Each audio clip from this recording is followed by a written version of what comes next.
Hey, how are you, everyone? I'm sorry yesterday the video I made wasn't as good as I intended it to be. Alright, so that's my bad.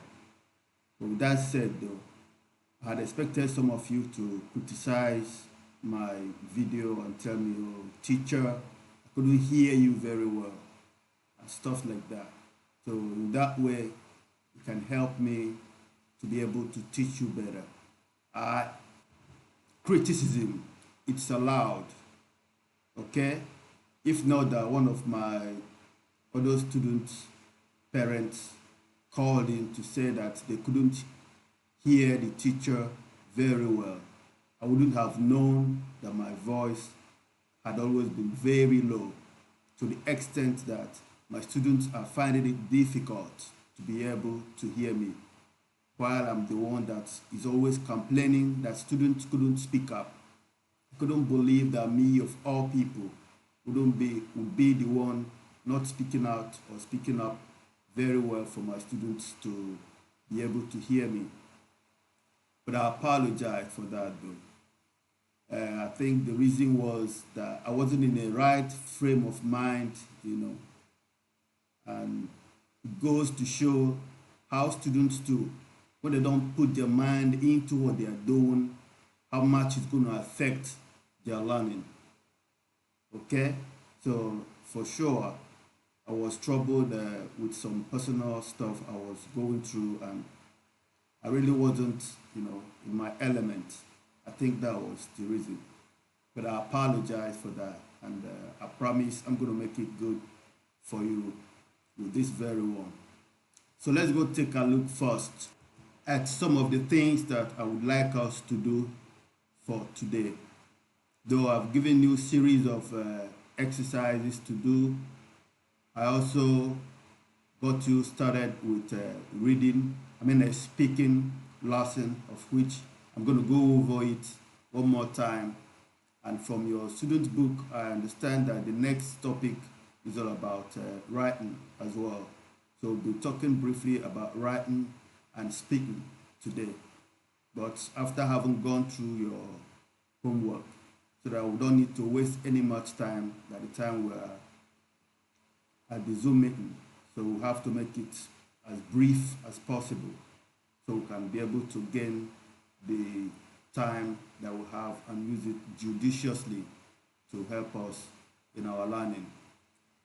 Certainly, I'm considering if I'm going to skip the review for now because the homework wasn't as difficult as it ought to be, or just something to refresh your mind about the things we've done in the past. Because we've got a lot to do. I think I have to first of all jump into what we've got to do for today. Maybe by the time we're done, if we still have enough time, maybe I will then go back to do the review for the homework. Okay, let's go get it started. So here we are. So I'm going to do a quick overview or review rather of the idioms for ILS speaking. As you can see from my screen, I'm just going to read through. I've already done this before. So I was just talking about idioms and collocations. Okay, so collocations are when we use words coinage. Okay, like to make your bed. That was the typical example that I used. Okay, collocations could as well, the difference between collocations and idioms is that collocations can still hold the same meaning when the words are separated. Idioms lose the meaning if the words are split.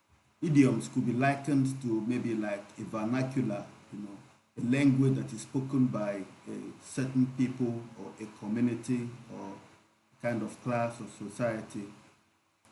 But from this particular article that I've prepared for you, I try to describe idiom as a group of words that creates a specific meaning about a subject.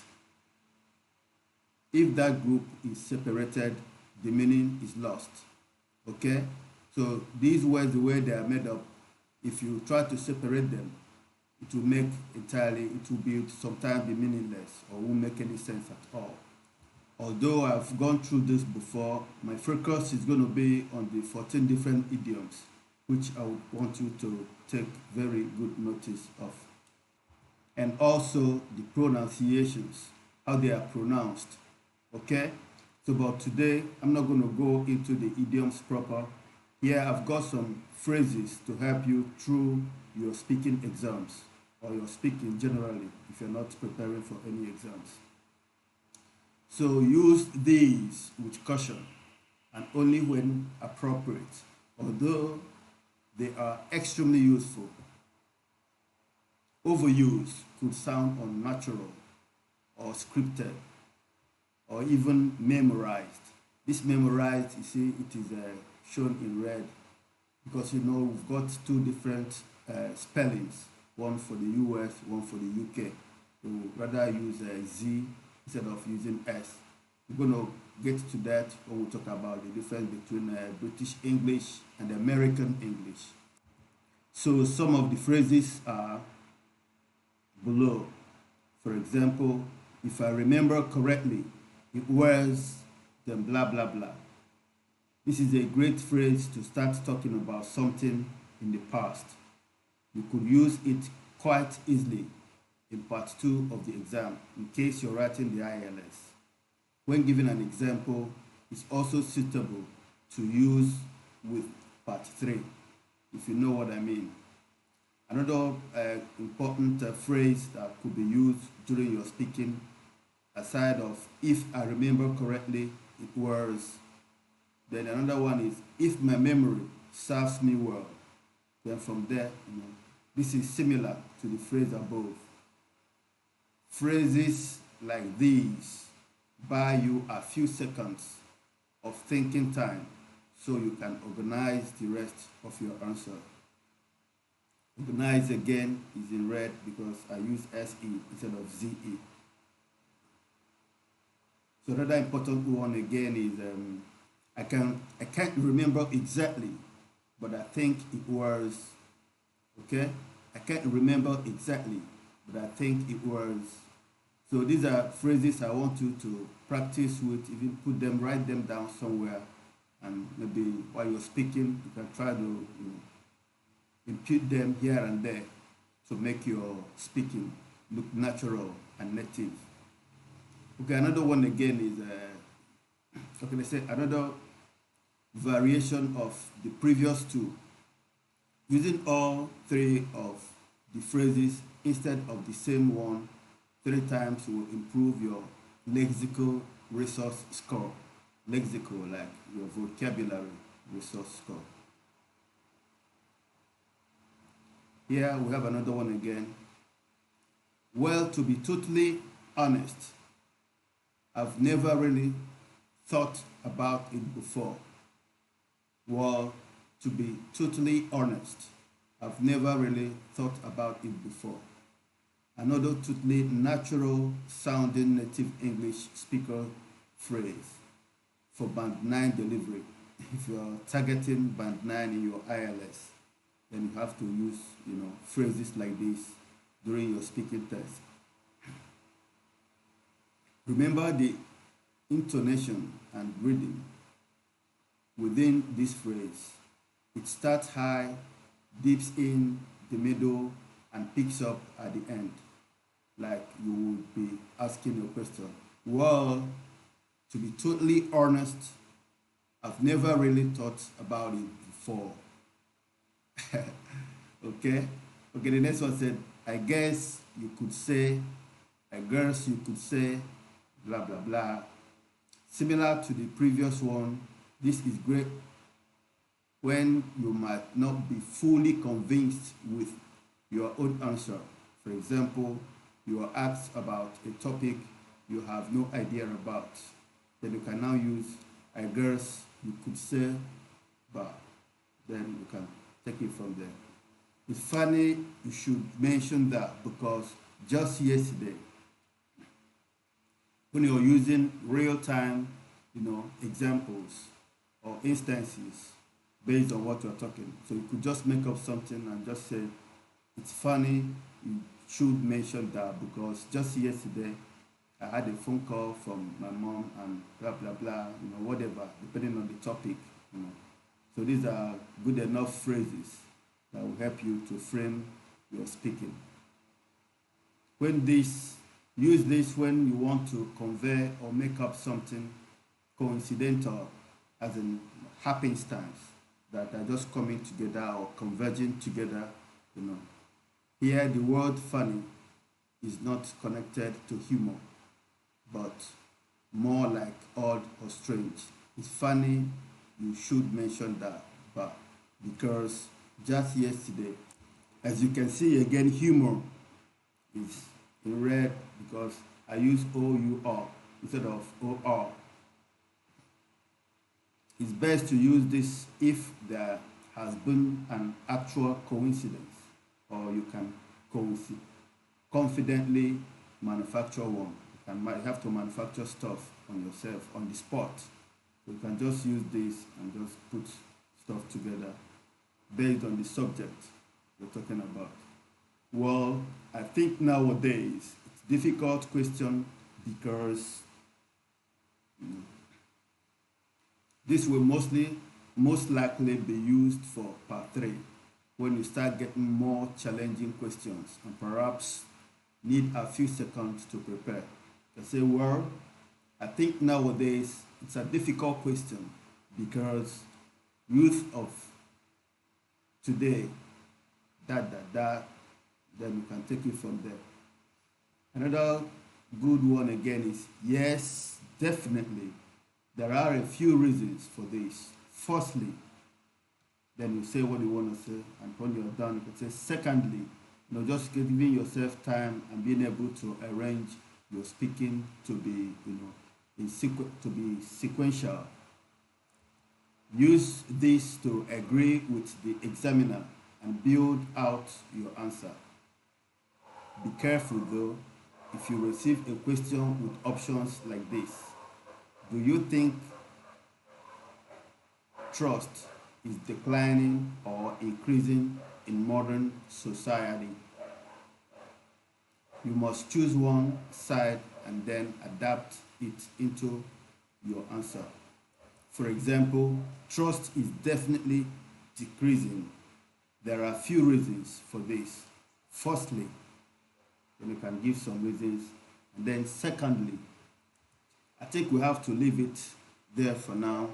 The next time we're going to now see the list of idioms to help your ILS speaking exam. Okay, let's run a quick review of the exercise that I asked you to do. Have we done this one? I can't say remember if this one has been taken care of, but just for the record, here we're supposed to use correct the wrong phrases. Right, okay. Nathan hasn't already started his new job. So here they said the train has arrived. You see here you've got 10 minutes ago. This immediately will tell you that this is simple past. So there is no point for the has. So all you just need to do is the train arrived 10 minutes ago. We are late. So number 4, I can't go out now because I've just washed my hair. This is correct. I've just washed my hair. Yeah. We've had this computer for, no, it cannot be for last October, since last October. So number 6, my brother has traveled all over the world. Correct. This other one says what? What time did you wake up this morning? Number 8, they only knew each other for 6 months, but they are getting married in November. They have only known each other for 6 months, but they are getting married in November. So this one they said, new grammar. Complete the email with the correct form of verbs in bracket. Use the present perfect, simple, or continuous. I think I'm going to let you do this one. But I was thinking maybe we've done this. I'm not sure. But I'm going to leave this for you to deal with. Yes, here we are again, an informal email or letter. So have to, this time around, it's time for us to write again. So as we are studying, as we are dealing with speaking, we have to also be looking into writing. It's very important. You have to know how to write a letter or an email or an essay, how to, arrange your wordings in paragraphs using concepts to make it thick. So here we've got, if you are writing an email, it is more usual to start with hi. If you're writing a letter, you should start with dear. Read the email from Chris. It has 12 mistakes, 4 grammar, 4 punctuation, and 4 spelling. Oh, good. This is a partner correct the mistake. With a partner, correct the mistakes. Okay. Read Chris' email again and find phrases that mean I have written or phoned. You have to look for phrases that mean this. I've been reading and replying to my emails. Say hello to your family for me.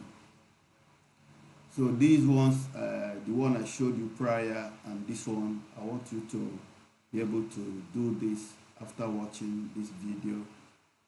So when we come back to the classroom, so we can be able to, in our virtual classroom, we'll be able to look at them together, okay? So you have to go through this, then go and look out for the mistakes and the corrections from this email. That is quite a task to accomplish. So we're going to keep it at this one from here all the way A and B. Yes. Then C will be dealt with later. It's going to be maybe for tomorrow or something. So you go take care of this one from here to here, and you take care of this one too. Dear Sabina or Sabine, from here to the phrasal verbs in context, do till number 5. This one is taken care of. Or if we have done this already, as I suspect, then you just come over here and take care of this. Okay? Look for the mistakes, the spellings and everything that you are asked to do here. Do the A and B. Wow, I can't believe it. How time flies. It's almost 20 minutes. So but it's okay. Just letting teacher to play around and talk to students as if you guys are here with me. It's always been difficult talking to you over the Zoom because of the connectivity and some people not being able to be in class at the same time. So it's a good thing that we have this platform where I can sometimes take my time out, speak at length and try to talk about things or explain a few things to you. So it depends on where we're having problems.